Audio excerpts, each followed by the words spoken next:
Good evening and welcome to BBC4's premier quiz show, Academic or Uh-oh.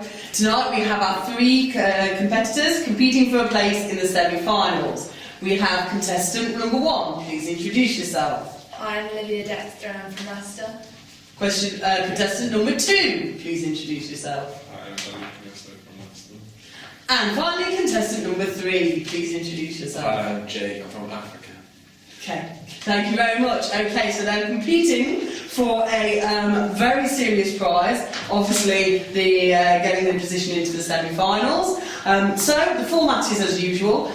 Questions will be asked on academic language. The academic language will be posted into a sentence to assist the contestants, and then they will have 6 seconds in which to provide a definition. The contestant with the highest score at the end will be the winner. If we have a tie-break, we do have a tie-break question to decide who goes forward into the semi-finals. And words will appear on screen so you can play along at home. Okay, let's begin. Question number 1. Your word is sophisticates, as in it was a nervy, slightly nauseous affair because we self-elected London sophisticates were kept back by a pack of brawny lads with cropped hair and brown military shirts. 6 seconds, hands up. Jake. Clever people. Clever people. We'll give you half a mark for that. The answer is sophisticated people, people with education and sophistication. Half a mark to Jake. Yes. Question number 2. Provocation, as in, but by 1978, Rock Against Racism and the rise of skinhead, Nazi oi bands had made it an impossible provocation in the capital, however ironic. 6 seconds, start. Jan. Is it like an annoyance or something to provoke? Yes, again, I'll give half a point for that. I was looking for, yes, to provoke a reaction or to incite anger, reaction or a reaction of some kind. Okay. Question number 3. Militarism, as in, the band itself looked as compellingly alien to a southerner as miners in clogs. Not just because they seemed drab and petrified in their studied thrift store greatcoat militarism, but because they were so neat. 6 seconds, militarism. Olivia. Is it very organised and precise? Organised and precise. I can't really accept that in the answer. There is 3 more seconds to go. Would Jan or Jake like to have a go? Jan.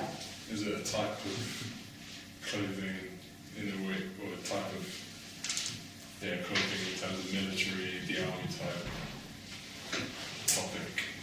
Again, a little bit too vague, I'm afraid. Jake, you have 1 second if you would like to have a guess. Swag. I'm afraid that's incorrect, and the actual answer is militarism refers to be aggressively militaristic in outlook and tactics.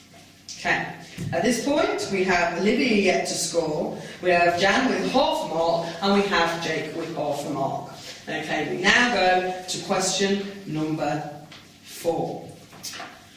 Mournful, as in behind the mournful intoning of Curtis's stupendous lyrics, the melodic nap that would eventually spawn New Order was already bounceably present. 6 seconds. Jake. Is it sad, like, it's like when someone mourns and someone's like passed away? Sad is correct. 1 full point. Jake moves into the lead. We now on to question number 5, with Olivia currently playing catch-up. Question number 5. Self-aggrandizing, as in the film's early scenes, he establishes a universe of elegant grimness, an apt approach for portraying the young Curtis's self-aggrandizing view of the enemy world. Self-aggrandizing. 6 seconds.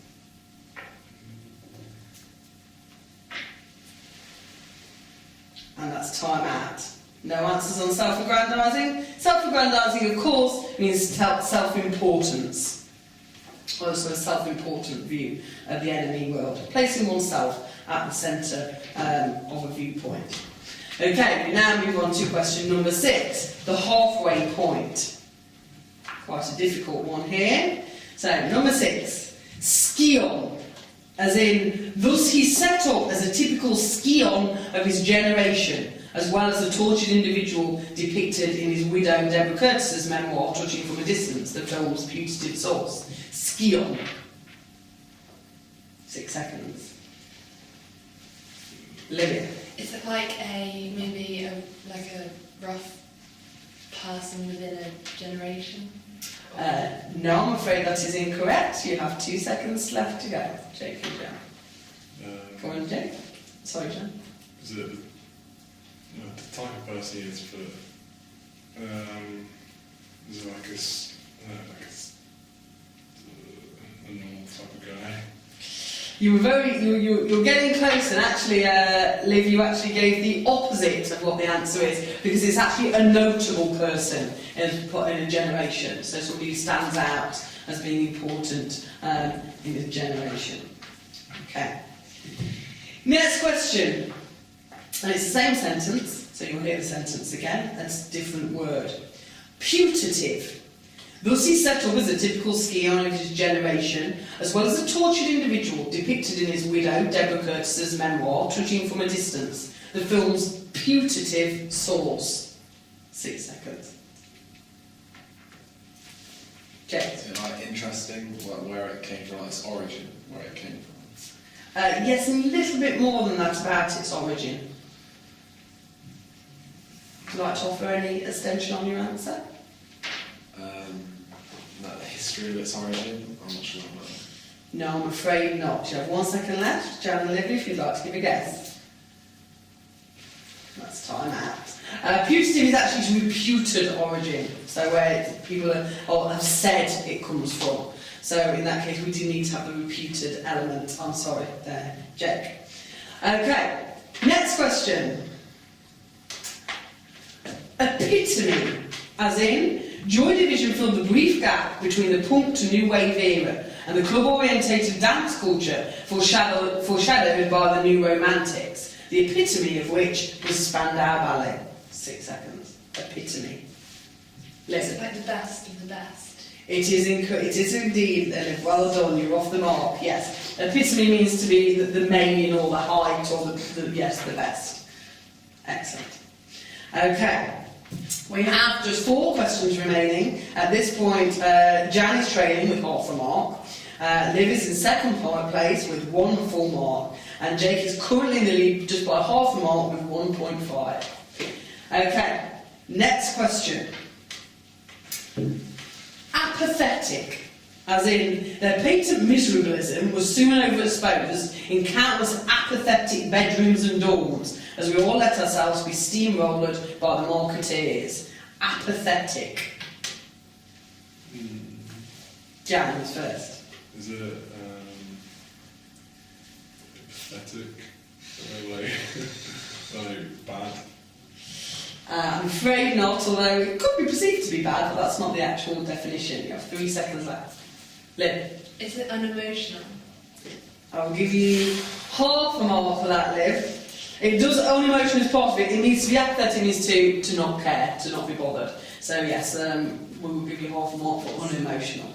Okay, which means you are in joint leader position now with Jake. Okay, with just 3 questions to go. Jan, you've got a little bit of playing catch up to go. Okay, next question. Alacrity, as in, but that brief moment was very special, and Control conjures it with a tremendous alacrity. Alacrity. Time out. Nobody, I'm afraid, answered that. Alacrity, of course, means to do something quickly or with speed. Alacrity. Okay, we have just 2 questions left. At the moment, it seems to be Jacob and Liv battling it out, and of course, that could all change if Jan gets the next 2 correct. Okay, so the penultimate question. Acquit, Sam Riley and the other actors perform the songs for real and acquit themselves magnificently. 6 seconds. Jake. Prepare or to perform, like execution. I'm afraid not. No, I'm afraid that's not correct. Jan and Olivia, would you like to have a go? Olivia? Have you got the right, is equipped like the right skills for a job? Not quite. Jan, if you want to go, you did have a second left, so you do have a chance to have a go. Is it they like always get themselves ready? What's the word? I don't know. Not sure. I'm afraid that's incorrect. To acquit yourself is to prove yourself in some way. So if you're acquitted in court, you're proved not guilty. So acquit. So in this case, there was approval of their skill, approvals of their skills that we needed to have. Okay, we have just one question left. So it seems between Jake and Olivia. If Jan, you get this question right, it goes to a 3-way tie, as you will all be on the same score. Obviously, Jake or Liv, if you get this one correct, you have won your position in the semi-finals. Okay, so the final question. Dichotomy.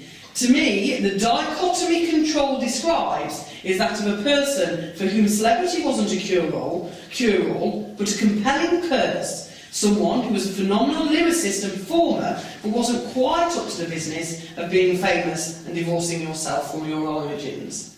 Dichotomy. What is a dichotomy? It's worth having a guess. James? So the same as epitome. It isn't, I'm afraid. No? Jan and Liv, if you would like to have a go. Dichotomy. Go on, Jan. Stopping yourself from being whatever the sentence was about. No? Liv, would you like to have a go? No idea. Okay. Dichotomy is a set of opposites, much like a binary opposition. So in the sentence it was talking about he was both a phenomenal lyricist but also wasn't ready for the fame. So it talks about two sides, two sets of opposites.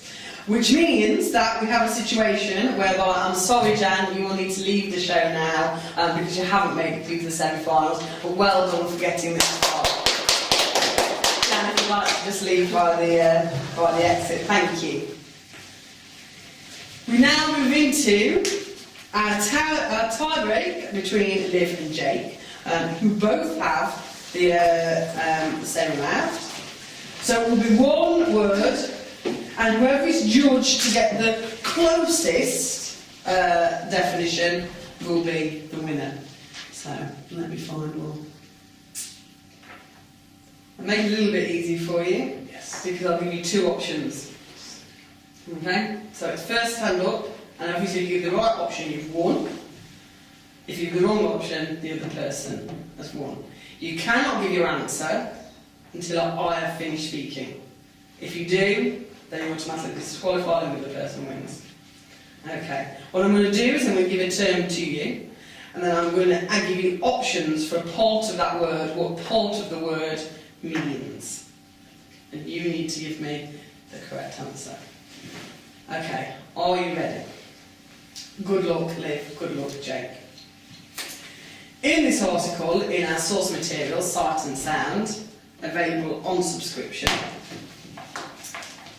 we have a reference to proto-postmodernity. Now, of course, being media students, we all know what postmodernity means. But my question to you is the reference to proto-postmodernity. If something is proto, does that mean, and remember you cannot answer until I say, does that mean it is an early form of postmodernity or a late form of postmodernity? Jake? Late. It is a late form. Jake has gone for a late form of postmodernity. Now, just for the viewers at home, read the whole sentence. You could say it felt like a proto-postmodernity to be navigated without the aid of identity politics, and armed only with a dog-eared copy of Colin Wilson's The Outsider as an out-of-date A to Z, referring there to the very early origins of postmodernity, which therefore means that by sort of elimination. Jake, I'm afraid you have not won the place in the semi-finals, so we would ask you to leave. Thank you very much. And Olivia, you will be taking your place in the semi-finals of academic or oh. How do you feel?